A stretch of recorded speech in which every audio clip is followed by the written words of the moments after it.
যে ডক্টর ইউনূস যেভাবে দেশ চালাচ্ছেন মানে যেভাবে দেশটাকে গণতন্ত্রের পথে এগিয়ে নিয়ে যাচ্ছেন বলে দাবি করছেন, ওনার সেই দাবি আসলে সারা দুনিয়ার গণতান্ত্রিক দেশগুলো কতটুকু মানছে। গতকালকে 6টা সংগঠনের নাম বলেছিলাম যারা দুনিয়ার মোটামুটি বিখ্যাত সংগঠন, এবং এদের সঙ্গে ডক্টর ইউনূসেরও খুব ভালো সম্পর্ক আছে। উনি যখন আমেরিকায় গিয়েছিলেন এদের সঙ্গে মিটিং করেছেন, বৈঠক করেছেন, এবং সেই বৈঠকের পরপর তারা একটা চিঠি লিখে ডক্টর ইউনূসকে বলেছেন যে ওনারা আরও কি কি দেখতে চান একটা সঠিক গণতান্ত্রিক পরিবেশ সৃষ্টির লক্ষ্যে। বলেছিলাম আপনাদের কালকে এটা, এবং এটা আসলে কি চান না সেটা কিন্তু আমার কাছে ইম্পর্টেন্ট না। ওরা চাইলেই পাবেন সেটাও তো গুরুত্বপূর্ণ বিষয়। আমি গুরুত্ব যেটাকে দিচ্ছি সেটা হলো ডক্টর ইউনূসকে নিয়ে আমাদের যে ধারণা ছিল, আমরা ভেবেছিলাম ওনার সঙ্গে পশ্চিমা বিশ্বের সম্পর্ক খুব ভালো। উনি যদি ক্ষমতায় আসে, রাষ্ট্র ক্ষমতায় আসে, তো পশ্চিমা বিশ্ব যেমন ওনার সঙ্গে দেখা করার জন্য, ওনার সঙ্গে কথা বলার জন্য সারা দুনিয়ার বিভিন্ন রাষ্ট্রনায়ক অপেক্ষা করেন, গুরুত্ব দেন ওনাকে, তো সেই গুরুত্বটা বোধহয় আমরা এখানেও দেখতে পারবো। কিন্তু বাস্তবে তা হয়নি। উনি রাষ্ট্রনায়ক হওয়ার পর আমরা টের পেয়েছি যে একজন নোবেল বিজয়ী যখন কেবল নোবেল বিজয়ী হয়ে যায় তখন তাকে যেন মানুষ যেভাবে দেখে, সেই নোবেল বিজয়ী যখন নাকি সরকার প্রধান হয়ে যায় তখন তাকে আর তারা নোবেল বিজয়ী হিসেবে দেখতে চায় না, তখন তারা তাকে সরকার প্রধান হিসেবে দেখতে চায়, এই সরকারের প্রতিনিধি হিসেবে দেখতে চায়।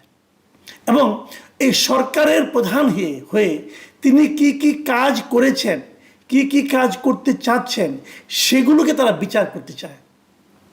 তখন আর ব্যক্তিগত সম্পর্ক কোনো কাজে লাগে না। এক্ষেত্রে আমরা এটা নির্মমভাবে সেই দৃশ্য দেখলাম।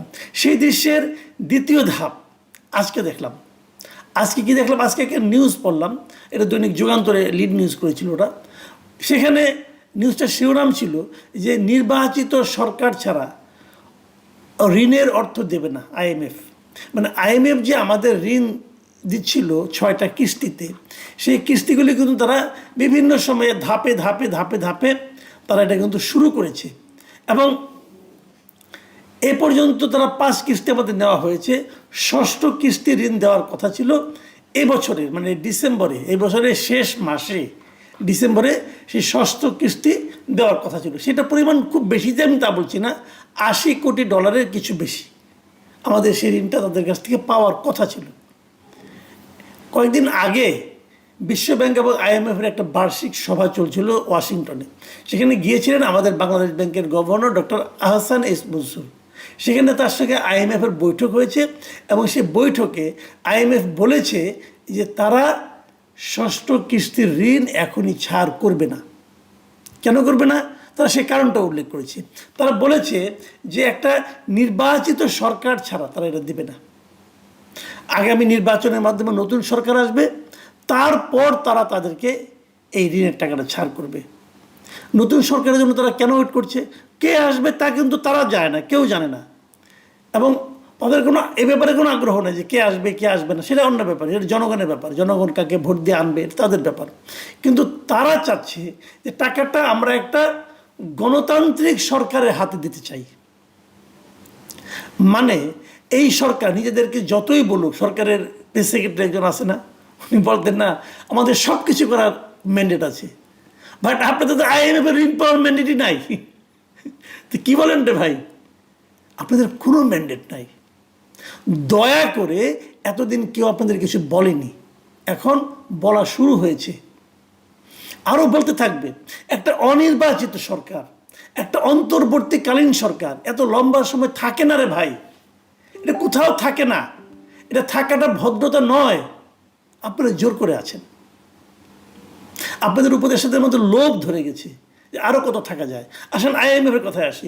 আইএমএফ বলছে যে নতুন যে সরকারটা আসবে সেই সরকারের কাছে কেবলমাত্র তারা এই ঋণটা দেবে, এবং সেখানে বলছে যে তারা নতুন সরকারের সঙ্গে দেখবে যে এই যে অন্তর্বর্তীকালীন সরকার যে সমস্ত সংস্কার কর্মকাণ্ড করছে, এই সংস্কার কর্মকাণ্ডের ব্যাপারে তাদের মূল্যায়ন কী সেটাও তারা দেখবে। তার মানে এই সংস্কার কর্মকাণ্ড তারা কি করছে এটা যে হুবহু বাস্তবায়িত হবে এটা আইএমএফ মনে করে না। তারা মনে করে এই সংস্কার কর্মকাণ্ডগুলো তারা কিভাবে দেখে, না দেখে তার উপর নির্ভর করবে যে আইএমএফ ওই সরকারের উপর নির্ভর করতে পারে কি পারে না, এবং এই সরকারের উপর যে নির্ভর করতে পারে না সেটা কিন্তু তারা অলরেডি বলেই দিয়েছে যে আমরা আপনাদেরকে ঋণটা দিচ্ছি না। এখন আহসানে যে মুসলিম বলেছেন যে এই ঋণ না হলে আমাদের কোনো সমস্যা নাই, আমাদের অর্থনৈতিক অবস্থান আগের চেয়ে অনেক ভালো হয়ে গেছে, আমাদের বৈদেশিক ঋণের দরকার নাই, আমরা একদম খাদের কিনারে ছিলাম, এখন ওখান থেকে ব্যাক করেছি, ব্যাক করে এখন অনেক ভালো জায়গায় চলে এসেছি, কাজে আমাদের ওই ঋণ না হলে চলবে। এটা হয়, আঙ্গুর ফল অনেক সময় টক হয়, খেতে না পারলে আঙ্গুর ফল টক লাগে। পান নাই এখন ডায়লগ মারছেন, তাহলে যদি দরকারই নাই তাহলে এখন গেলেন কেন? যদি আপনার দরকারই না থাকে তবে তখনই বলে দিতেন আমি চাই না আপনার টাকা। যখন তারা দিল না তখন আপনি মানে ভাবের কথা বলতেছেন, আমাদের দরকার নাই, যদি আমরা কী করবো এগুলি বলছেন। আচ্ছা বলেন, আপনারা তো মনেই করে নিয়েছেন এদেশের মানুষ কেউ কিছু বুঝে না, সবাই আপনারা যা বুঝাবেন তাই বুঝবে, এবং সেটা শুনে তারা খুব বাহবা করবে।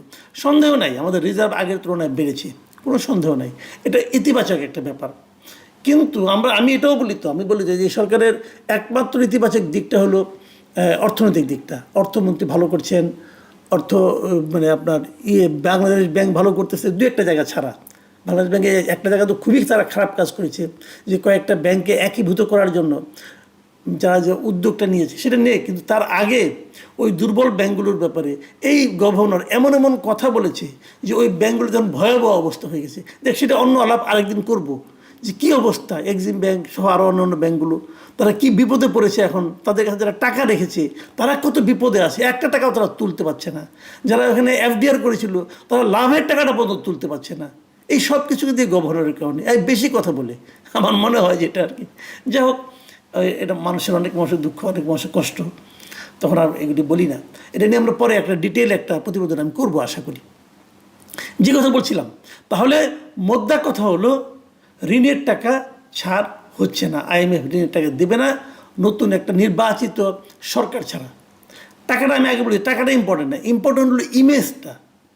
এই অন্তর্বর্তীকালীন সরকারের ইমেজ এখন বিশ্বব্যাপী এমন একটা পর্যায়ে পৌঁছে গেছে যে আমরা যেটা ভেবেছিলাম যে ডক্টর ইউনূসের যে আন্তর্জাতিক পরিচিতি, সেই পরিচিতি আমাদেরকে অনেক টাকা, অনেকে বলেছিল কিন্তু মানে আলাপ আলোচনায়, এই ডক্টর ইউনূস এসেছে আর টেনশন নাই, এখন খেলে ডলার আর ডলার, অনেক ডলার আমাদের দেশে আসবে, আমরা ডলারের সয়লাভ হয়ে যাব।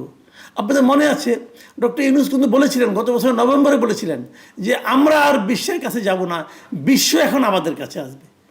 আপনারা এই নিউজটা দেখেন, হেডলাইন ডেকে আমরা বিশ্বের কাছে যাব না, বিশ্ব যেন আমাদের কাছে আসে। মানে ভাই কথার মানে ফিরিওয়ালা বলেছিলাম আমি ওনাকে, মানে চটকদার কথা বলে, মানে ওই যে বলে না ক্রিস্পি ডায়লগ আর কি, মানে মচমচে ডায়লগ দেয় উনি।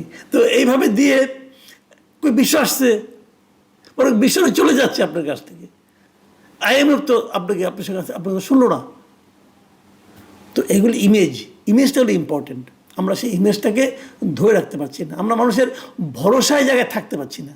মানে ডক্টর ইউনূস এই দেশটাকে পশ্চিমা বিশ্বের কাছে একটা সম্ভাবনাময় দেশ হিসাবে তুলে ধরতে পারেননি।